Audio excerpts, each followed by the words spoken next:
Thank you. Yeah, I just want to try to understand what this was like when somebody tried to challenge a ballot. So you would say, I challenge a ballot, then what would happen after that? What was a series of events?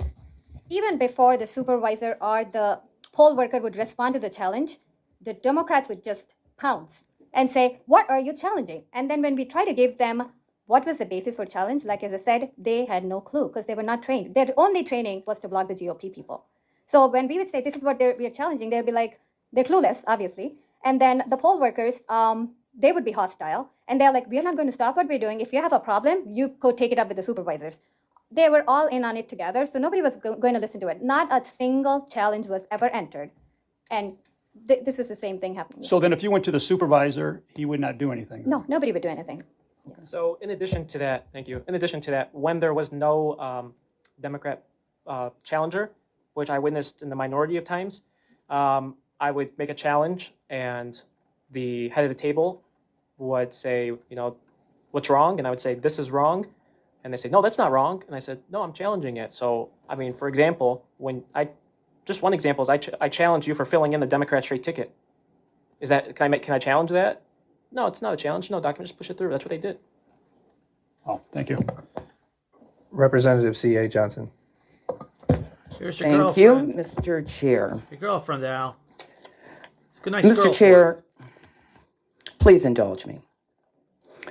As a woman from the city of Detroit, a woman who has lived, I'm talking about me now, who has lived in the city of Detroit all of my 62 years, and having spoken with many, and by the way, thank you, having spoken with many people who worked the TCF or TFC. Doesn't even know the name of it. TCF. All right, Doesn't let's even know let the name of Representative Johnson continue. And please get to your question, Representative. I will. So my question really to you, Mr. Chair, I'm going to repeat it again. These people, our guests, are sharing information, just sharing and sharing and speaking and speaking. No one is under oath. The world is watching us right now, and the world is watching right now, and there are one person after another who's testifying or who's making allegations, because that's exactly what they are, allegations of wrongdoing in the city of Detroit. I wonder, and I'm going to ask you the question, did you see any cameras at the TCF Center? All right, so. And Representative, I just want to remind you, I think it was the purpose of today's hearing to hear from people across Michigan who witnessed things at the TCF Center. That's why we're here. Well, So- here, and I'm not going to argue Representative, with you that's about why that. we're here. Okay, so I they're think here, but they're that's- taking so much time, and I see no Detroiters. There is one Detroiter. Stop that. Please continue, Representative. And there is one Detroiter, but I have many emails. Since there's no one who you have in this room to represent Detroiters, except a couple of us in this room, I have emails from Detroiters. We've taken, what, 2 Representative, hours?